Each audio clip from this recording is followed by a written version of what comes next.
کہ کاش آج اگر مجھے موقع مل جائے میں اپنی ساری جائیداد اللہ کے راستے میں تقسیم کر لوں اور آخرت کے عذاب سے بچ جاؤں. جس طرح اللہ نے فرمایا اذا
تو برزخ آ گئی، پردہ آ گیا ہے، قبر کا پردہ ہے، برزخ کا پردہ ہے، ہمیں مٹی کے نیچے چلا گیا ہے، اب حساب و کتاب شروع ہے. تو کہتے جی میت کے سرانے کھڑے ہو جاؤ اس کو پتہ چلتا ہے. ایک انسان زندہ انسان ہے، دماغ کا آس پاس نہیں دیکھ سکتا، مرنے کے بعد کیسے دیکھیں؟ جب فوت ہو گیا برزخ کا سلسلہ شروع ہو گیا، حساب و کتاب اس کا شروع ہو گیا. ہمیں نہیں پتا، دنیا کے قانون اور ہیں، دنیا کے ٹائم اور ہیں، آخرت کے مرحلے اور ہیں، اس سے حساب و کتاب شروع ہے. ہمیں اس کے لیے صرف دعا کی ضرورت ہے. اور اس کا جنازہ تیار ہے، جنازہ سواب پہنچانے کا پہلا ذریعہ یہ ہے. سنو، میت کا سواب اجر پہنچانے کا پہلا ذریعہ فرمایا فَاعْلَمْ أَنَّهُ لَا إِلَٰهَ إِلَّا اللَّهُ. جان لو کہ بے شک اللہ کے علاوہ تمہارا کوئی کارساز نہیں ہے، تمہاری بگڑیوں کو بنانے والا نہیں ہے، تمہارے نفع نقصان کا مالک نہیں ہے. اور فرمایا وَاسْتَغْفِرْ لِذَنبِكَ، اور اپنے گناہوں کی بھی معافی مانگے، اپنے گناہوں وَلِلْمُؤْمِنِينَ وَالْمُؤْمِنَاتِ،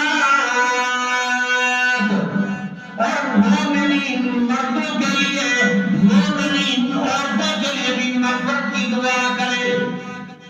وَاللَّهُ يَعْلَمُ مُتَقَلَّبَكُمْ وَمَثْوَاكُمْ، اور اللہ جانتا ہے تمہارے چلنے پھرنے کو، تمہاری حرکتوں نقل کو اللہ جانتا ہے. وَمَثْوَاكُمْ، اور تمہارے رہنے سہنے کو بھی جانتا ہے، رہنے سہنے کو بھی جانتا ہے، چلنے پھرنے کو بھی جانتا ہے. دنیا میں چل پھر رہا ہے، اور بعض نے مانا کیا ہے، مفسرین نے اور ابن جریر نے مانا کیا ہے، اور علامہ بغوی نے مانا کیا ہے کہ متقلبہم، فرمایا اس سے مراد دنیا دنیاوی اعمال میں مشغول ہے. اور مسئلہ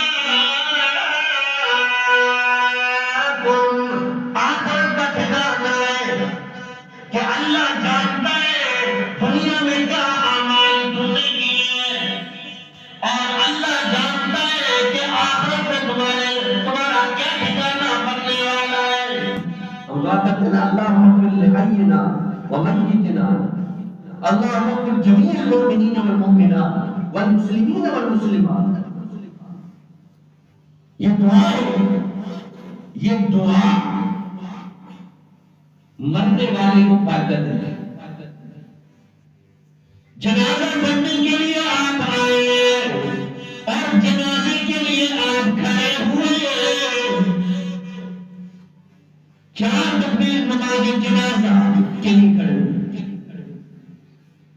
اللہ اکبر کہہ کر ثنا پڑھا اور دوسری تکبیر میں درود شریف پڑھا، تیسری تکبیر میں میت کے لیے دعا کرنی ہے.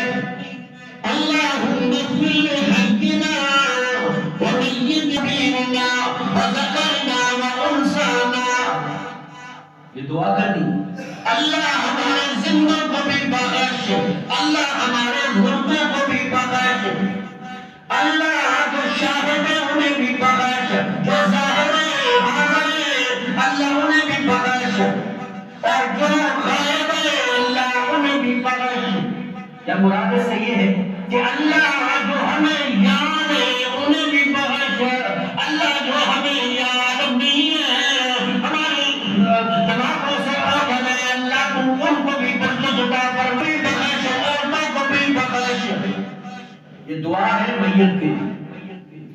گویا یہ دعا فائدہ دیتی ہے میت کو.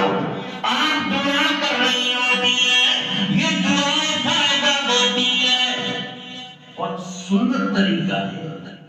ہم تو جاتے ہیں دعاؤں کے لیے، تعزیت کے لیے جاتے ہیں، وہاں دعائیں کرتے ہیں.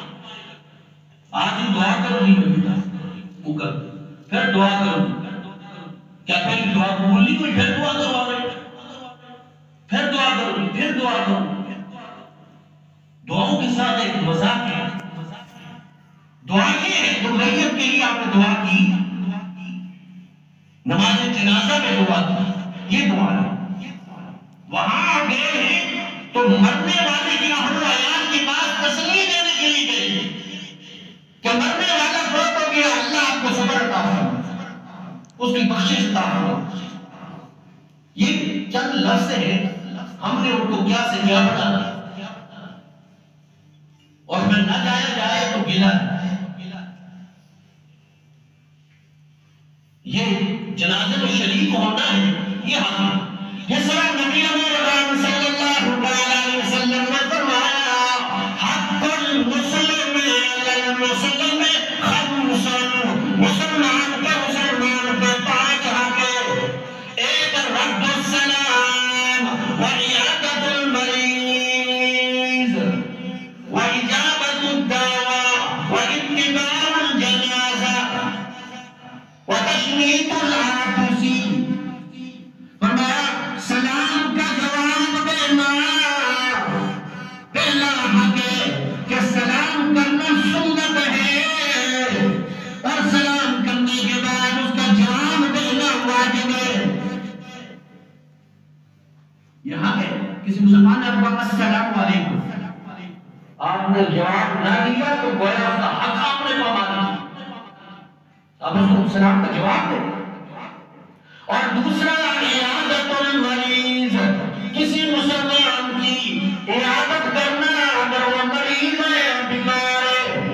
نبی اکرم صلی اللہ علیہ وسلم نے فرمایا وہ کسی آدمی کی عیادت کے لیے جاتا ہے، صبح کو جاتا ہے، 70,000 فرشتے اس کے لیے شام تک دعائیں مغفرت کرتے رہتے ہیں.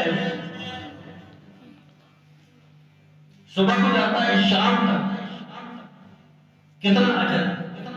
اور تیسرا وَإِجَابَةُ الدَّعْوَةِ، دعوت کو قبول کرنا. کوئی آپ کو دعوت دے رہا ہے، دین کی طرف بلا رہا ہے، تو آپ کو چاہیے کہ آپ اس کی بات کو غور سے سنیں. یا کھانے کی دعوت دے رہا ہے، آپ اس کی دعوت کو قبول کریں. اور چوتھا وَاتِّبَاعُ الْجَنَازَةِ، جنازے کے ساتھ جانا. ہم تو جاتے ہیں نا، جناب یہ رشتہ دار ہے، دوست احباب ہے، نہیں مسلمان کے مسلمان پہ حق ہے کہ جنازے کے ساتھ جایا جائے.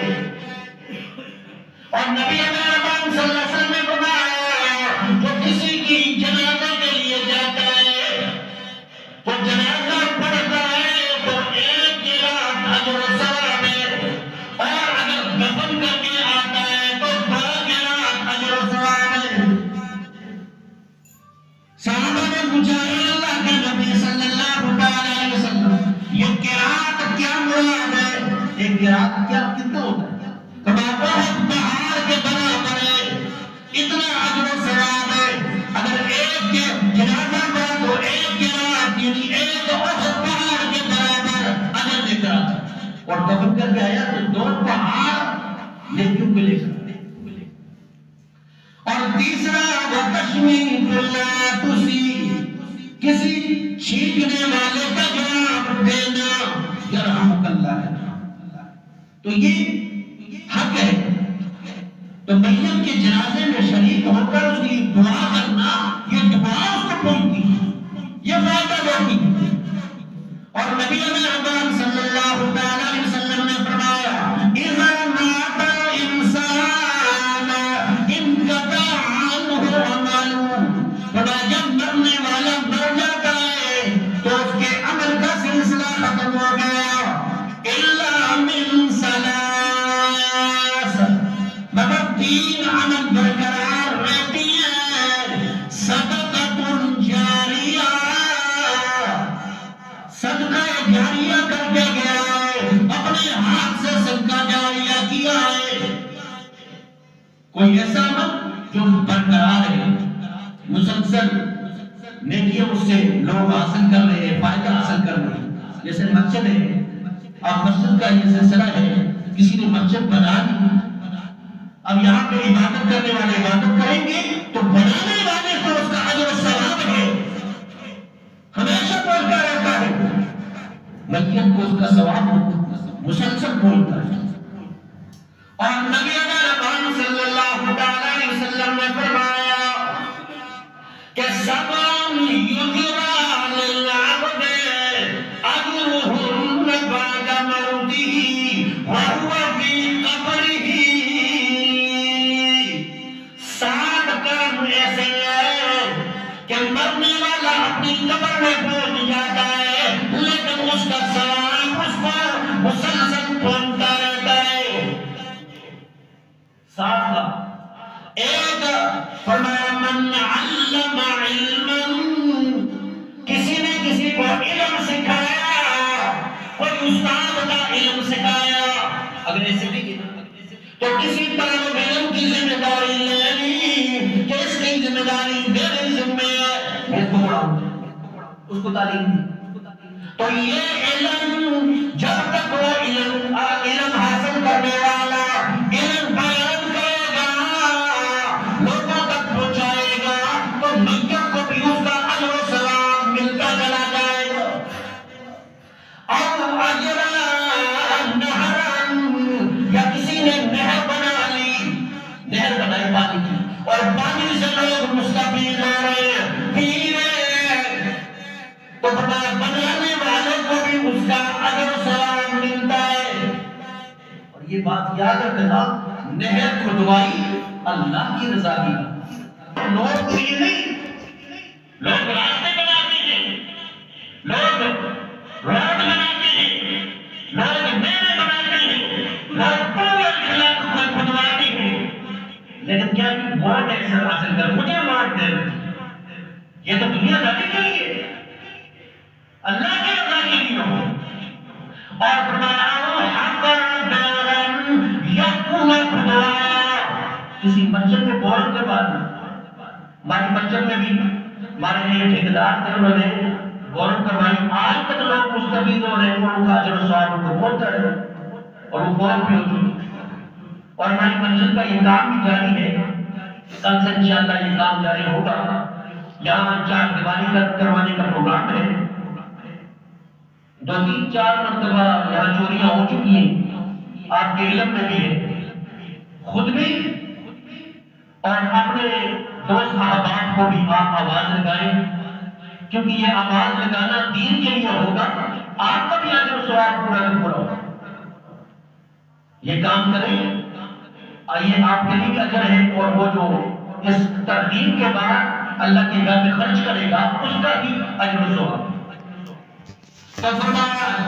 چوتھا او غرس نخلا، کسی نے کوئی درخت لگایا اور درخت سے لوگ مستفید ہو رہے ہیں، اس کے چھاؤں سے مستفید ہو رہے ہیں، اس کے پھل سے مستفید ہو رہے ہیں، تو ثواب۔